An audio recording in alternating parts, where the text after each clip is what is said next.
flew in on Friday evening, coming from Chicago, and came over lots of desert, and then some interesting agricultural areas. Really interesting patterns that I could see, these perfect circles, little buttons, and then the very regular squares of agriculture. I'm not sure what it was, but it struck me as pretty special. I grew up on a farm in southern New England, in Connecticut, on it was a poultry farm. And we lived not very far from where Mark Twain spent the last half of his life, in Hartford. And he said, you know, there's a lot of money in the chicken business. I know because I put it there. We had a somewhat similar experience, I must say. But I'd like to just introduce our format this afternoon by encouraging you to think of this less as a formal lecture and more as a kind of group exploration. I'm going to be doing most of the talking, but I would like very much for you to be along with me, at least in terms of following the logic and hopefully agreeing with the logic. And since we're not an enormous group, what I'm going to suggest is that I'm happy if you feel that there's a jump that I'm making in the logic of what I think is coherent. If you raise your hand, because I think it's really important that we be together in this, in thinking through these ideas. I'm coming from a very prejudiced standpoint, but I think they're really incredibly important ideas, central to the life of each one of us, the life of everyone. As you know, the title of this think is Christian Science, a Spiritual Revolution. And in a sense, we're living in an age of revolutions. We have real revolutions. 2011 saw a genuine revolution in Tunisia, genuine change in the government, change in the way in which people interacted with each other, and it's creating an enormous difference in the lives of individuals there. We're living through a social revolution which is changing the way people communicate with each other. All the social media, iMessage, think Facebook, Snapchat, Twitter, etc. And here we have a really radically different way in which this fundamental aspect of our life is being conducted, at least for those perhaps a little younger than myself. And it is a revolution. I think there are a lot of commentators who've emphasized that aspect of it. It's changing things as we're living through it. We've undergone in the 20th century a revolution in physics, which is, of course, still continuing. The world, the material world in which we live, is seen now as something totally different from what, up to that point in the history of man, we thought was real, was material. The whole idea of substance has changed. And now we come to the real revolution that I want to talk about, because I think this is the most profound revolution of all, and that's a spiritual revolution. It's a revolution that Mary Baker Eddy began. Mary Baker Eddy is the founder of this, the religion of which this church is a branch. A woman from the 19th century who grew up in a very, very religious family, very religious individual, but who made an extraordinary breakthrough in her understanding of what Jesus was teaching. And I won't go into the details of her life. They're fascinating, and I recommend, they're wonderful biographies of her life. But I want to focus on the revolution which she began and which she continued and which she provided the basis for the continuation of.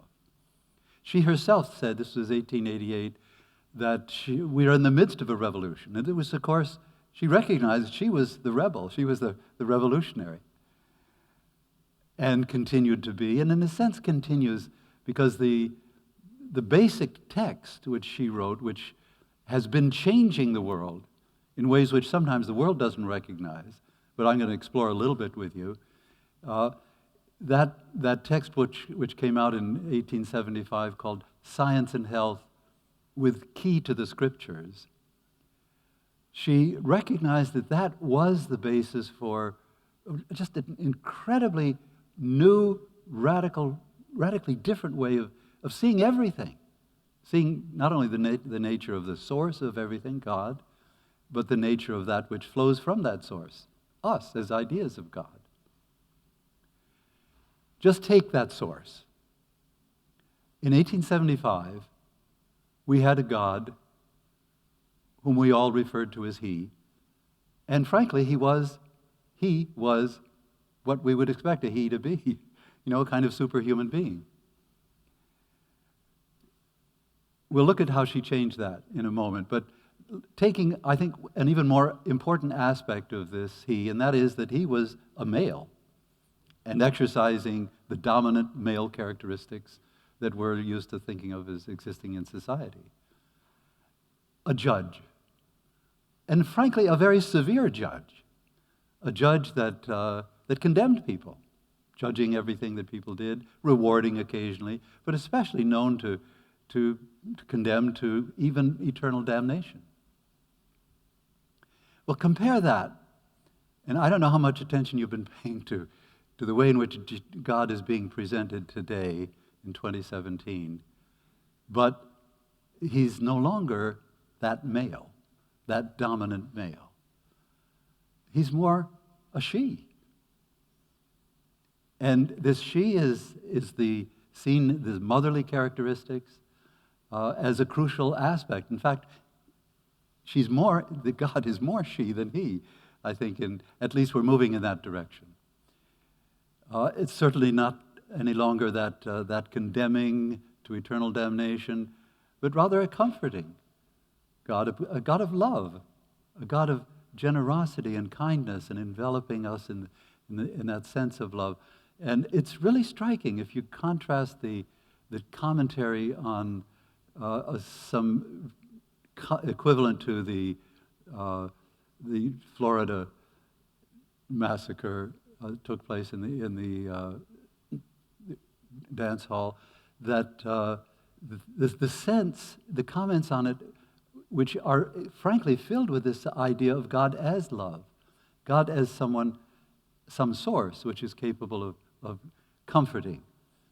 And one of the ways in which this is a kind of way, a subtle way, but a powerfully radical way in which Mary Baker Eddy changed this concept of God from the superhuman being, the gray-headed individual up in the sky somewhere, into and we can refrain from referring to this as someone because it's a source, it's a cause, and she uses 7 words, all of which take us away from the idea of God as person, and encourage us to see God as the origin of divine qualities. She uses 7 synonyms, which they're completely interchangeable and completely identical with God, but they encourage us to understand, have a totally different concept of the nature of God. Love is, of course, one of these. God is love. We don't have immediately here. We usually have in Christian Science branch churches. God is mind.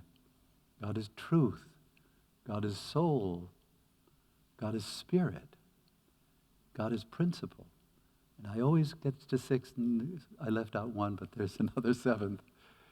And all of these, as you can hear, are ways in which we are able to go beyond mentally this appreciation of God as a kind of superhuman being.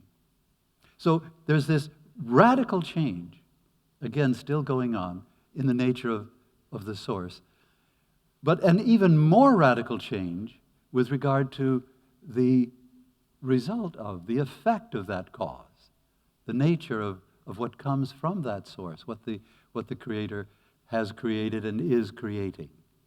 And by this I'm referring primarily to of course, all reality, but especially to us as ideas of God, as as the creation of mind, soul, spirit, life, truth, love principle. This is a new way in which to understand the nature of man, and the way in which it differs so radically from its predecessor is in its purity and its spirituality. The world before 1875 had known man as essentially a mixture of matter and spirit. And the world was educated to see that that's the reality. You can vary the form, maybe more matter, maybe more spirit. The way in which the spirit comes in is variable. But the flesh and bones part, the matter part, that was undeniable. We're trained to accept ourselves, to see ourselves as physical beings. And then you add to that moral qualities, the ability to think, the ability to reason and interact, and have spiritual qualities of love and compassion and so forth. But it was always a mixture. Inevitably, the two came together. And in this breakthrough that Mary Baker Eddy made, this is a breakthrough in her understanding of what Jesus was teaching. And essentially what Jesus identified to his students, his disciples, as the key to being able to follow his example, to be a healer, just as he was a healer. That was the appreciation of man, not as a mixture of matter and spirit, but as purely spiritual. That was 2,000 years ago, of course, but somehow, despite that incredible teaching of his 2,000 years ago, there was a continuation of what preceded his own teaching, with the assumption no man is made up of matter and spirit. There's always a mixture. And then came this breakthrough that Mary Baker Eddy made, in which she presents man as not a mixture of any kind, but in fact 100% spiritual. Pure spirit. Matter having no part in the nature of the way in which we begin to understand ourselves. Well, this was something that she recognized went against not only the period of Jesus' time, but has ever since, and that she had an enormous job to accomplish, to be able to bring the world to see this differently. The nature of God, there was help. There were other changes that were taking place in society, not with the nature of man. And she recognized this false education. She describes it in that book that was published in 1875, Science and Health with Key to the Scriptures, that Andrew mentioned is going to be available to anyone who doesn't already have a copy. She describes the nature of this false education. She recognized that by reversing, essentially, the education which Jesus called it the world. So it was an education which is essentially training us to see ourselves as this mixture of matter and spirit. And it's an education which, as she recognized, is incredibly destructive, incredibly limiting. Here's what she says at one point in Science and Health. The lame, the deaf, the blind, the sick, the sensual, the sinner, I wish to save from the slavery of their own beliefs. The slavery of their own beliefs. And from the educational systems of the pharaohs who today, as of yore, hold the children of Israel in bondage. Well, these pharaohs are our educational system. It's the means by which we are essentially programmed to believe that we are this mixture of matter and spirit. And she recognized as well that Jesus was aware of this as the primary difficulty he was having in getting his message across.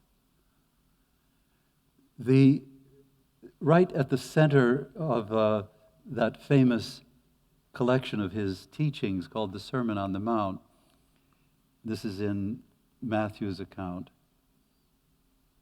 of Jesus' life, he says, a command, really. Be ye therefore perfect, even as your Father which is in heaven, your spiritual Father, your spiritual source. Be ye therefore perfect, even as your Father which is in heaven is perfect. As spiritual as God. That's, of course, something which had been there in the Bible all that time, but it was somehow as though people glossed over it. No, that wasn't all that crucial. And the continuation of the misconception of man as a mixture of matter and spirit continued until her day. Now, at the same time that Science and Health, with the Key to the Scriptures, was published in 1875, there was an interesting story that came to light in India. It was discovered that a boy had been raised by a pack of wolves, had, to all intents and purposes, become a wolf. People don't know how this began. Perhaps his parents had taken him to the field to work, laid him aside beside the field, and then perhaps a she-wolf who had lost her cub came by, picked up the child, as wolves do, by the nape of the neck, and taken it home to her den. In any case, the young man was raised by this pack of wolves. And he had come to a point where he could run as fast as the wolves. He ate raw meat. He communicated easily and naturally with the wolves.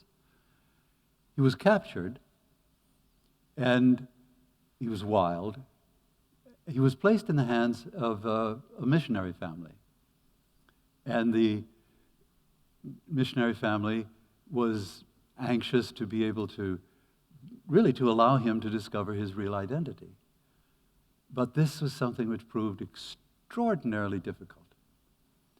What's really fortunate is that the missionary kept a very detailed diary of this experience, which is a rich account of what happened. And the training, you probably are familiar with some of the fictionalized stories that are based on this account. Mowgli of the Jungle Books, Rudyard Kipling's humanization, because it came out when Kipling was writing. And this, just a caution, because Mowgli is a very humanized picture of this situation. The reality of the case of the wolf boy was that it was months and months and months before he began to be able to do some of the things that human beings do, fortunately.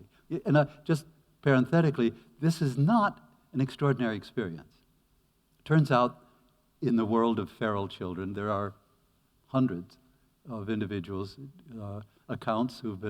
individuals who've been raised by wolves, by gazelles, by lions.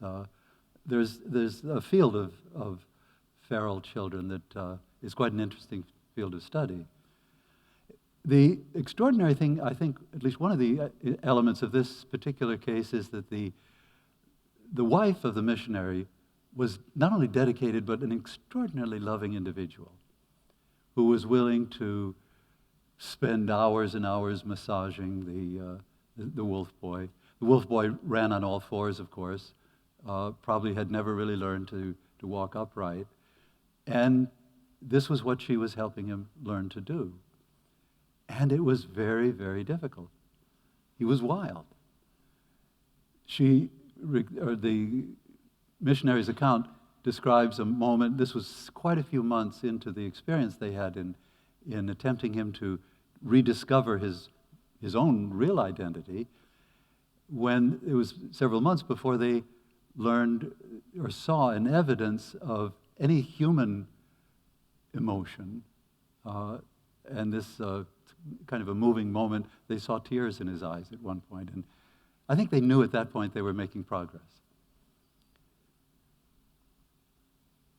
Now, I'd like to suggest a kind of crazy idea. Namely, imagine that you, all of us, were born into purely spiritual families. 100% spiritual. These are entities that are just totally outside of the world of matter. This was when perhaps you were an infant, somehow you got stolen out of your spiritual family, and you were placed in a human family. Now, you have almost no recollection of this. This was so long ago that you don't remember. But now you've been raised and you think that your real identity is as a human being because you've been conditioned.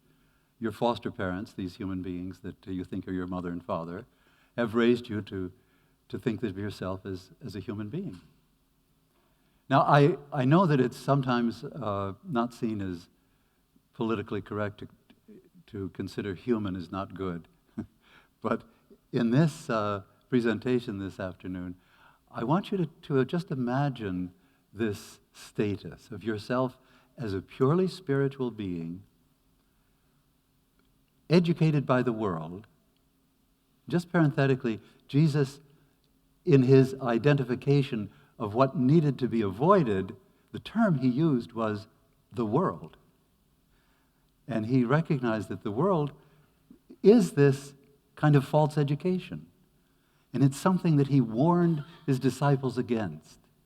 He was training them to see themselves not as a mixture of matter and spirit, but as purely spiritual, and to accept that that was the norm. That was the real nature of every individual. And it was, in fact, by coming to an understanding of that reality of our being that we begin to be able to break out of the thought limitations of this education, this false education that we've received. And following, or as a result of that, healing takes place. This is again, one of the key elements of his teaching. We saw that be ye therefore perfect. He wants them to come to the point where they're seeing themselves, just as the very beginning of the Bible describes man's relationship to God, as the image and likeness of God. Very literally. So that when you look in your mental mirror, you're seeing God, the image and likeness of God. That's who you are. That's what he was teaching them to be able to recognize. Now, he was fighting against this powerful influence of a false education.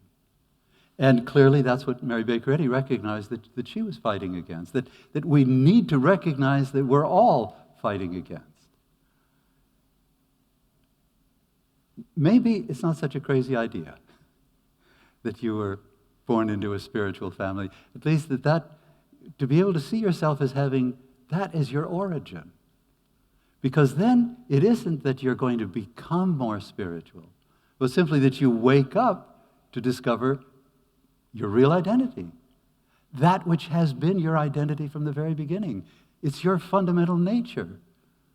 You don't ever want to change that. On the contrary, you want to come to a fuller understanding of that entity, of that spiritual, complete spirituality as the real you. And of course, that's the image and likeness of God. Well, there's another aspect of this that I want to just bring up, because we're talking about, and again, it might be helpful to recognize that the vocabulary that we're using to describe these phenomena is a vocabulary that comes out of our materialistic experience.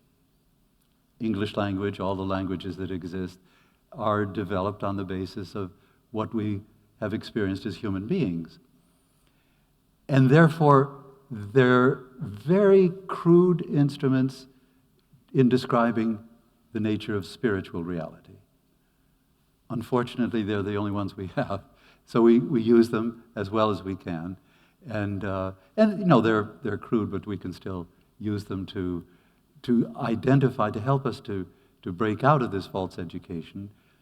That's parenthetically one of the reasons that Jesus, in his teaching, uses all kinds of other stories, parables, metaphors, and so forth, because the limitation of the language. And it's only through using these these linguistic techniques and thought techniques that he's able to bring his students, and through them us, to an understanding of this fundamental aspect of reality. There's an interesting command that he begins, actually, according to Matthew, his public career with. And it wasn't unique to Jesus. There were John the Baptist and others recognized that this was important. But Jesus saw the fundamental truth to this. In the King James translation, this command is repent, for the kingdom of heaven is at hand. And biblical scholars, especially translating, the experts who make the translation, have somewhat of a difficulty in translating that term repent. In Greek, the language in which Matthew wrote, it's metanoeo. And there are two parts there. The first part is kind of anew, or freshly, or something different, something not the pattern that you've been in. And noeo is to become conscious of, to know, to appreciate. So what he's saying is, not be sorry for your sins, but often it's translated as rethink. Come from a new perspective and know. And from that new perspective, what are you going to know? That the kingdom of heaven is here. You're in it. At another point, he says, it's in you. And again, he's using these linguistic techniques to bring out that notion that there isn't any other reality, that we're in this kingdom of heaven. And not only are we in this kingdom of heaven, but we're here united with our source. So we have the kingdom of heaven at hand, it's here. Again, not that which is, it's not cognizable through our physical senses. We don't know it in any way through touch, taste, feel, hearing, smelling, and so forth. It's something which is purely spiritual. So we have to use our spiritual sense to understand it, to be able to feel it and identify it. In fact, that spiritual sense is crucial, and I want to excuse those individuals who came yesterday and heard the exploration that we made of conflicts and how to resolve them spiritually, because I described this same phenomenon yesterday. There's a way, I think, that we can come to appreciate what Mary Baker Eddy means when she's talking about spiritual sense, when I'm talking about spiritual sense, what this is. It's again, not easy to put into the human language, but it is very important, and I think you'll be able to recognize how you all already have it and are using it, often unconsciously. Spiritual sense. This is kind of the opposite of the physical senses. And the way in which yesterday I encouraged people to try to imagine this was to imagine that they were in a conversation with two individuals very, very, looking very similar. Not twins, but almost. Same age, same gender, same ethnic, racial, very similar. And you have an opportunity to talk with them for 5 minutes. And you come away from that experience with a recognition that there's one of the two that you kind of click. You're on the same wavelength, but especially you sense a kind of integrity. Obviously, it's superficial, just 5 minutes, but nonetheless, there's something that you feel there. The other individual, as I mentioned yesterday, is not the kind of person who you'd want to leave holding your wallet while you go swimming. Now, you haven't, I'm sure, had exactly that experience. But I'm sure you've had many experiences very similar to that, where you're in conversations with an individual, you sense something that is nothing that comes through your physical senses. But you know it, you feel it's there. That's your spiritual sense. We all have it.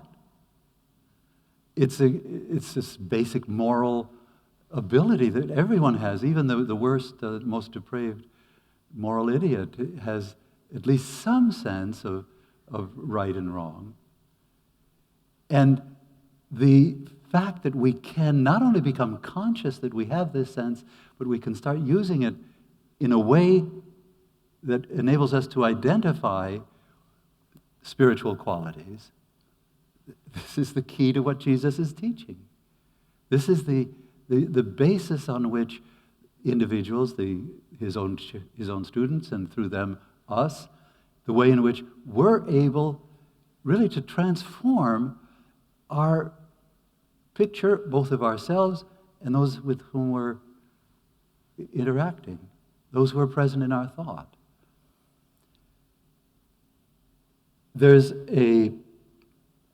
I want to tell you about an experience that took place a while back. This was a practitioner of Christian Science, is someone who has a special profession. Christian Science is a religion where there isn't any clergy of any kind. There's that direct communication, man to God, which is kept as pure and uninterrupted as possible. But there are individuals who choose to dedicate their full time to making themselves available through prayer to help anyone, Christian Scientists, non-scientists. And I want to just describe an experience of this is a graduate student in Paris who was a Christian Scientist, a young woman. She'd been brought up as a Christian Scientist. Her mother was a Christian Scientist as well. And one evening she went to the refrigerator and had a drink of some milk. She drank it directly from the bottle and immediately felt a searing pain and her mouth filled with blood. She couldn't help but vomiting and was just full of fear. She called her mother, and her mother called a practitioner, one of these individuals who is available to help through prayer. And the practitioner recognized immediately that it was important to just communicate that idea that the young woman was not a physical being, that she could turn her thought, and she'd been used to doing that as a Christian Scientist, away from the picture of herself as flesh and bones, and begin to see just some spiritual qualities that were the real nature of who she was, her identity. And he asked her what qualities she came to thought immediately, and she thought of purity.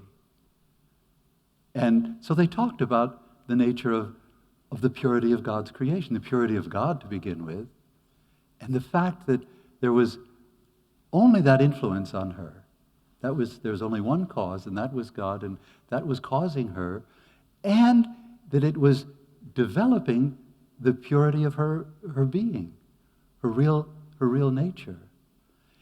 And more than that, they were able to sense that this was just one of a variety of spiritual qualities which really were her body.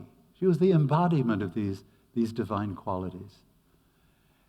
Well, it turns out that phone conversation lasted a long time. And through it, her thought was lifted to a point where she was using her spiritual sense, as was the practitioner, to identify herself accurately, to break out of the false education and begin to sense her real spiritual nature.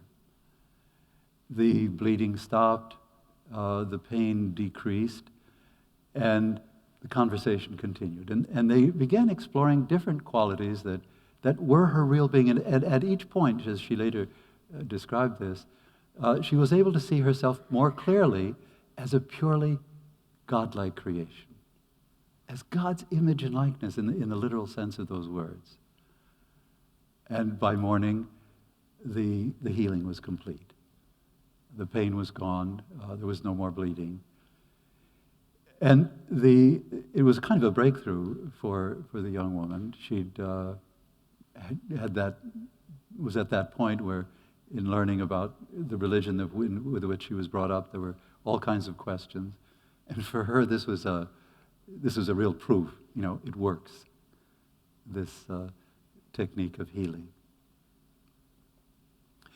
Well, I mentioned this revolutionary aspect of Mary Baker Eddy's presentation of the nature of man. There's another way that I want to just take a look at briefly that enables us, and she recognized this was crucial in Jesus' teaching, to be able to appreciate ourselves as purely godlike.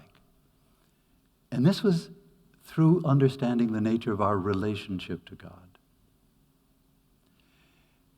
Again, a tricky one, because we enter into a realm where the vocabulary is inadequate. There's a term that Mary Baker Eddy uses that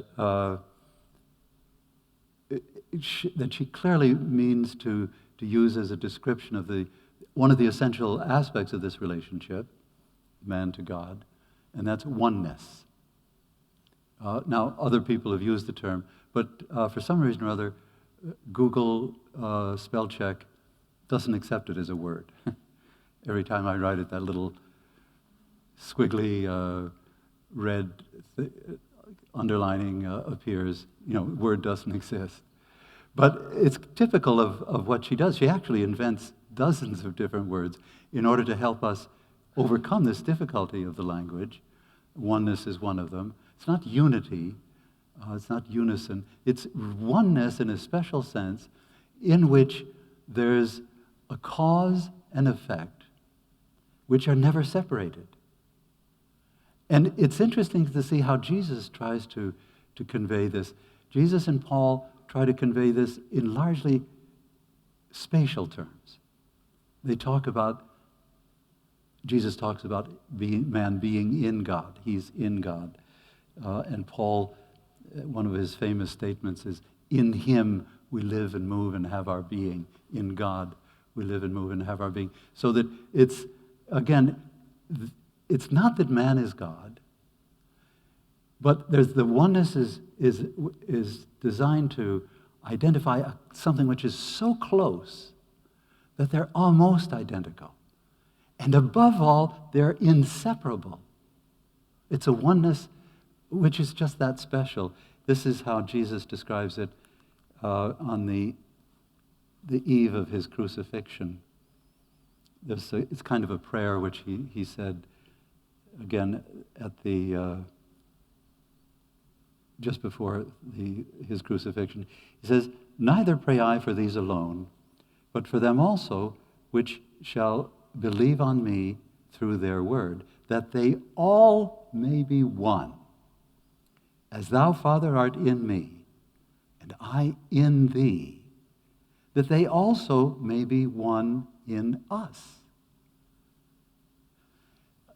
Again, kind of stretching the language, but stretching it in order to be able to enable us, his students, as John, that was a quote from John's gospel, to appreciate this phenomenon that is itself, we don't have a language for it, but we can create these terms, and through them bring about an appreciation for this phenomenon, which frankly we need to sense through our spiritual sense. It's a kind of unity that we can't describe otherwise, but which we can begin to appreciate exists and feel its reality. And as we follow some of the ideas that Mary Baker Eddy presents in her text, learn how to heal. This aspect of identification is something I just want to suggest is something that is a little bit tricky, because we all learn how to identify ourselves and what's meaningful in that identification. And in that process, we, I think, are in a way unaware of the degree to which we're continuing kind of a false education.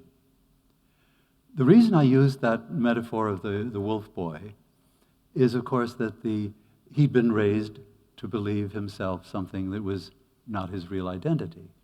And through the crazy idea that I suggested, we're in a similar situation. We've been falsely educated, just as the wolf boy was falsely educated. And the re-education is one in which we need to begin to identify ourselves mentally in a different way. Now, the way in which we've been trained to identify ourselves, just imagine the way in which you might, let's say there was an individual whom you gotten to know, a person who'd become a friend. You wanted them to meet another member of your family, or at least you wanted the other member of your family to understand who this person was. Understand who this person was. How would you identify the person? The thing is that the non-spiritual tends to really dominate in our thinking, even though we're not making it explicit. One stands out, I think, very much.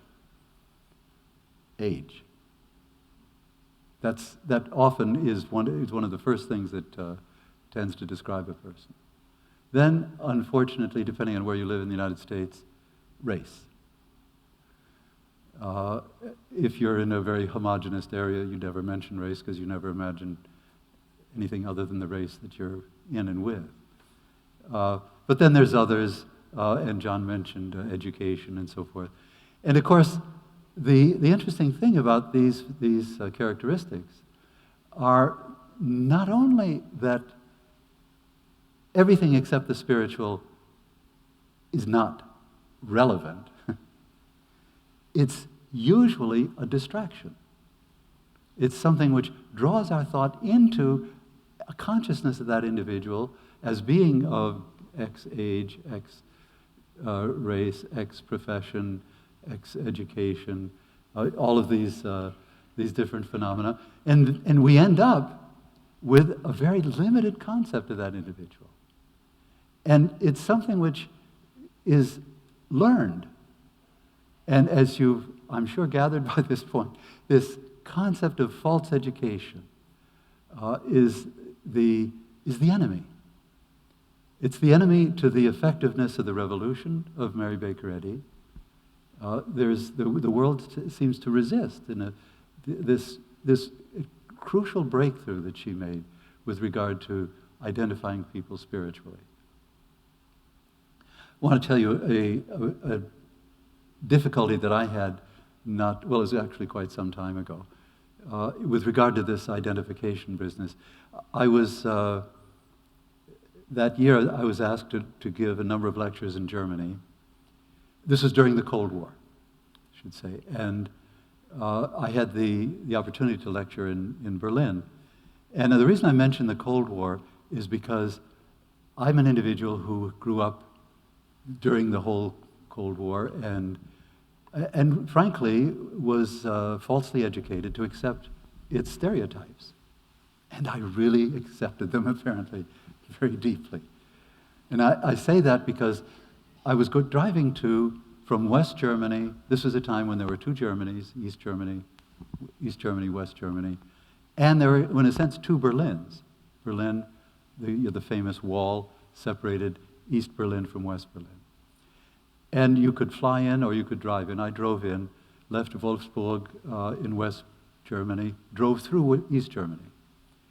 And my experience had, in the Cold War, had trained me to see communists as evil, as in the embodiment of evil, as really just something that we needed to stay away from or distrust or all those negative attitudes. And I realized that was so much a part of my thinking that as I was driving through, and it was largely agricultural land, I was seeing the farmers, the communists, and reacting to my imagination of these incarnations of evil. And after about half an hour, I realized that I was doing something which was totally inconsistent with what I had been trained to understand as the real nature of man. On the other hand, my false education was so strong that it was very difficult. Well, by the end of the 2.5 hours, I'd arrived at Berlin, and I had had a small degree of success. I had recognized that it was not true for me to indulge in that communist stereotype. I hadn't completely broken free from it. And in the entry into West Berlin, because the secret police, the Stasi, were very concerned about people escaping from East Germany. And so they would, a very complicated procedure of putting mirrors under the car and examining all the parts of the car to make sure no one was escaping through one of the cars. And as a result, there was a kind of long line. I was in the line. It was a hot day, sunny day, and I fell asleep. And there was a Stasi officer. I must say the East German, both the police and the Stasi officers, had adopted after the Second World War the Nazi uniform, almost identical, same helmet and uniform. And a Stasi officer tapped on the window. I looked up, a very tall officer. I looked up, and he looked down at me and began to sing an American folk song. Lazy bones sleeping in the sun. Well, that was wonderful, because it broke all of my stereotypes, totally. And I could use my spiritual sense easily at that point, see him as God's creation. And it was almost as though I was free.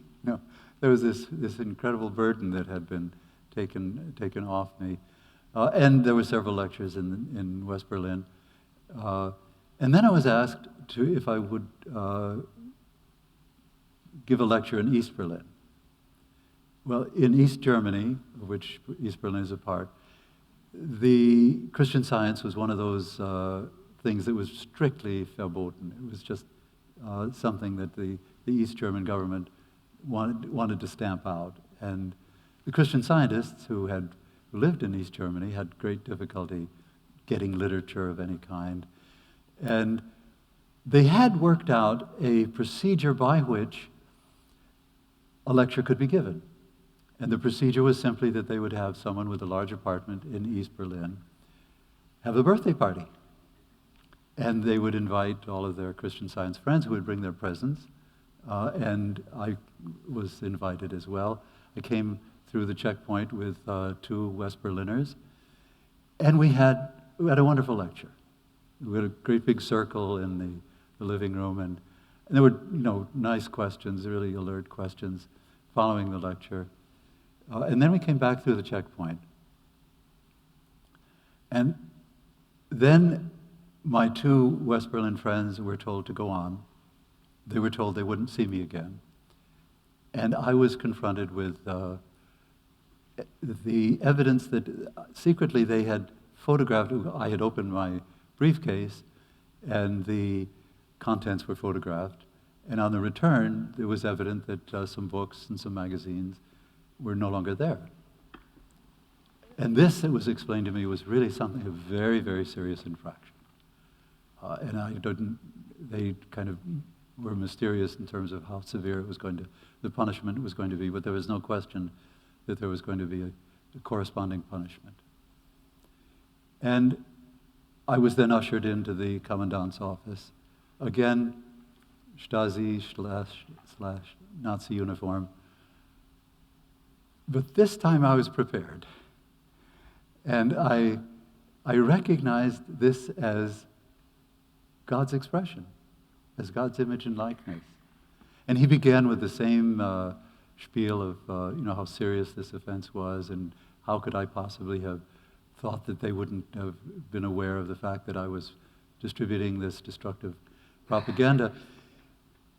And at that point, I recognized what I really needed to do was to tell the truth, the whole truth, in as full a form as possible. And I simply explained that I love the Bible, and I was invited to talk about the meaning of the Bible and the meaning which had come through an American who had discovered Christian Science, this special dimension of Jesus' teaching that brought about healing. And in the process, I mentioned my appreciation of the Luther Bible, because that's, of course, what the Germans, the Protestants use. And it's an extraordinary, there's a nice relationship between the Luther Bible and the language, about the same as exists between the King James translation of the English Bible and the English language. The influence is deep and wonderful. It's a beauty which is brought into the language. And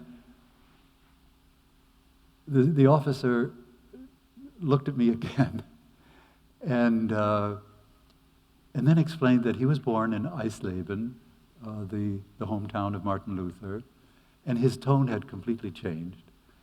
He then complimented me on my German, and he said, you look like the young Luther. This was 40 years ago, of course.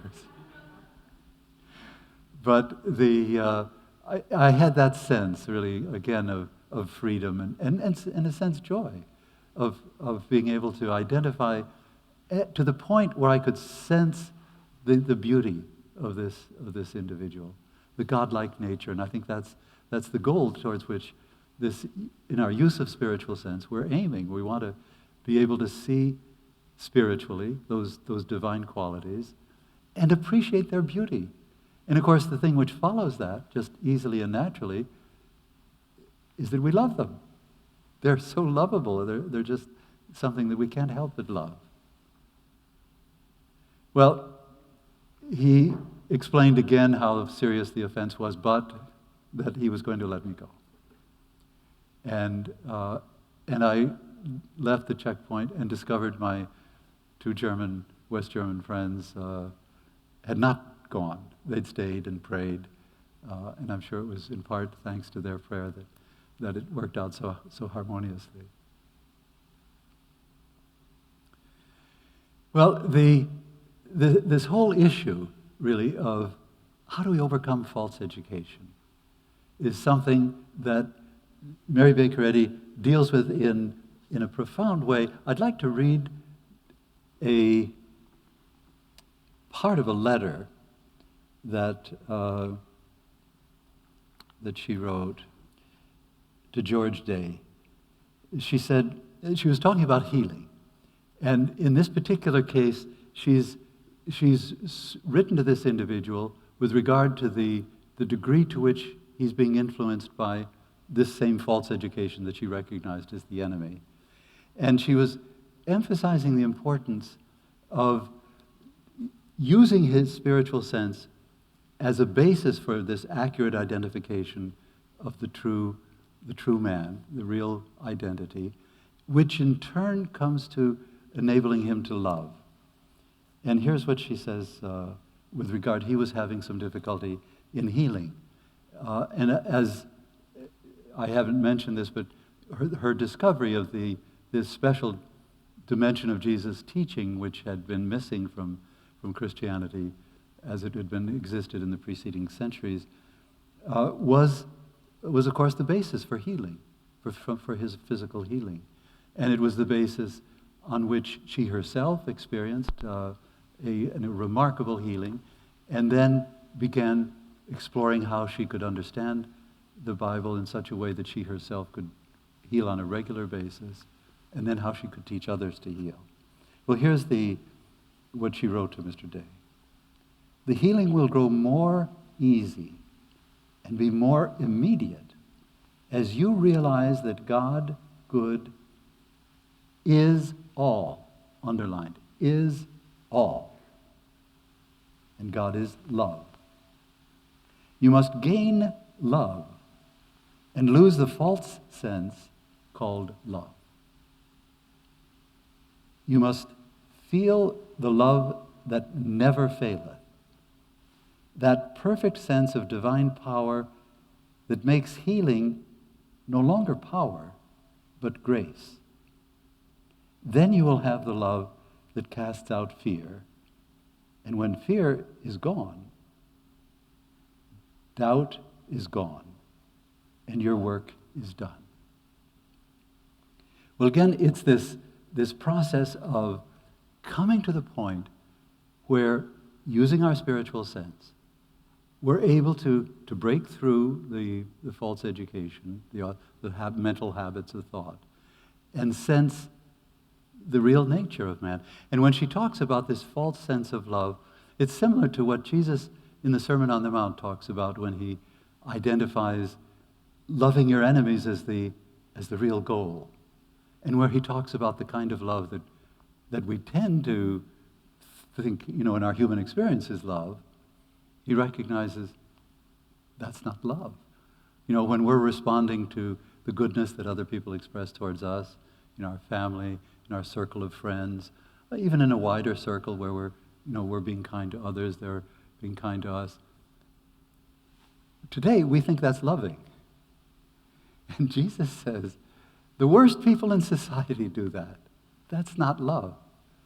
It's only love where you've come to the point that you can see through all of the physical characteristics, all of the human habitual characteristics of that individual, and sense God's nature. That's work, because we're all trained and have been trained through this false education. But it's something which enables us to come to the point where now we are not using the false love, but where we can come to this true sense of love.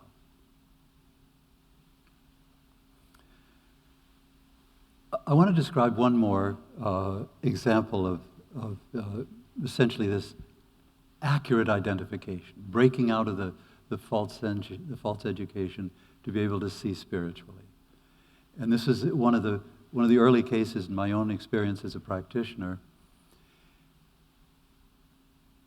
It was a young high school student who gave me a call. He lived in another city.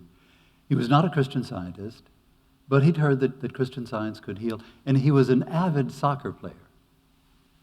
And it was just the beginning of the season.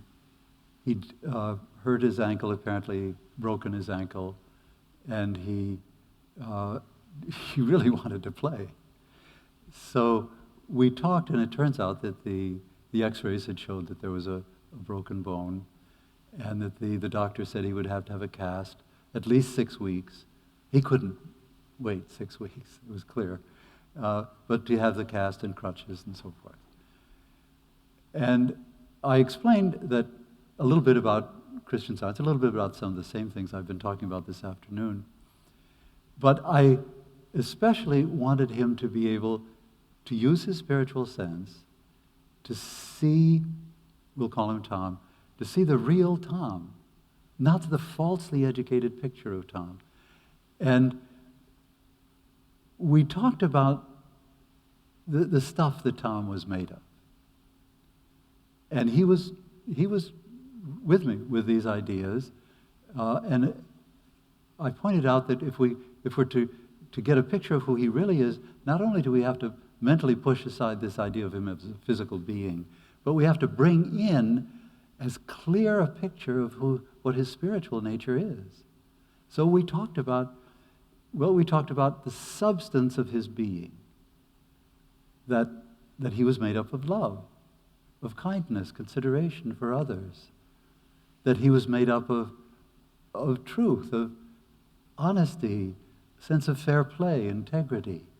And that this, if we wanted to identify the real Tom, this was what we needed to sense. That was the real Tom. And he was very open and kind of totally in agreement. Yes, that this is a perfectly legitimate way to change my picture of myself. And it was a couple days later that he called back, and he said that pain had all gone. He was sure he could run on his foot. But he indicated that there was kind of no-go with regard to the coach. And I said, well, go ahead and see if you can have some x-rays. And he took quite a bit of persuading, but the coach agreed that he have further x-rays. And the x-rays showed that there had been a complete healing. In fact, the doctor was on a professor at a medical school, and in showing the x-rays to his mother, he asked afterwards that they be kept out so that he could show them to his class as evidence of a healing process he'd never seen before. Now, what happened there? Basically, Tom broke out of the false education. He broke out of those habits of thought that identified himself as a mixture of matter and spirit.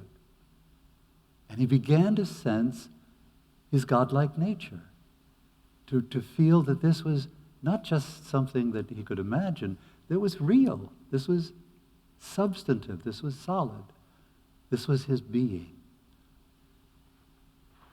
And yes, he was able to finish the soccer season, went on to become quite an athlete. But the real healing was taking place in his thought. Of course, this is the crucial nature. If it's false education, it's domination by false pictures that we've been trained to accept as true. And if we are able to kind of go back to that, what I was suggesting at the very beginning, as that crazy idea that we are in a spiritual family.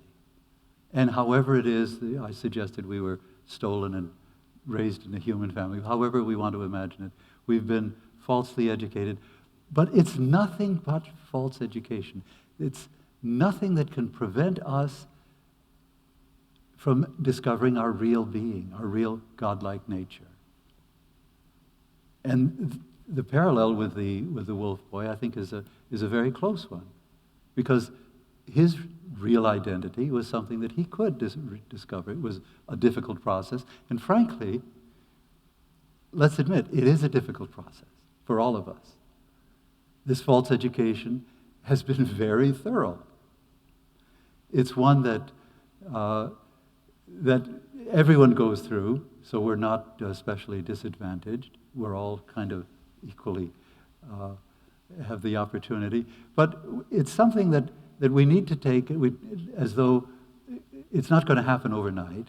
I think we need to recognize if someone has been thoroughly brainwashed, the change to appreciate a totally different world has to be gradual. Has to be gradual. And it's not how can I say this? It's not a kind of horrible battle. There's a wonderful insight that Mary Baker Eddy had into Jesus' means of healing. It was the consummate naturalness of truth in the mind of Jesus that made his healing easy and instantaneous. The naturalness of truth. Jesus regarded good as the normal state of man and evil as the abnormal. I love that just because it gets us away from that idea, I'm fighting with all these falsely educated ideas, these habits of thought that I've accumulated. And if I can see that, no, there's a naturalness to this discovery of good and use of our spiritual sense in order to appreciate our real identity. I've noticed that in my own experience, in attending similar talks, that I've recognized there are good ideas that I've been presented with, and I have an opportunity of consciously putting them into practice. And then, it's Sunday today, with tonight's kind of busy time. Tomorrow there's, maybe Wednesday, I've got that other. And then it never gets done. So here's the challenge.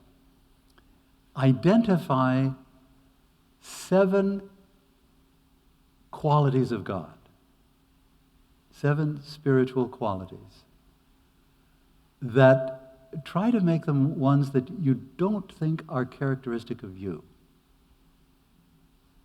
And nothing complicated, maybe things like generosity, honesty to everyone, and so forth. Just, something that's simple, but that you would like to see yourself more consistently as embodying. And then, in the next 7 days, each day focus on one of those. Identifying yourself accurately. And by accurately, I mean as a pure, full expression of that divine quality. I think in doing this, you'll kind of redefine yourself. That's, when Jesus was talking about repenting and rethinking, he was talking about reforming our thought. And as we do this, we reform our lives. And the result is a healthier, a more productive, a fuller life. So I'd encourage it, and it takes a kind of conscious approach here, 7 qualities, 7 days. But give it a try. I think you'll find that it's transformative. And I want to thank you for your attention this afternoon. It's been wonderful. Thank you very, very much.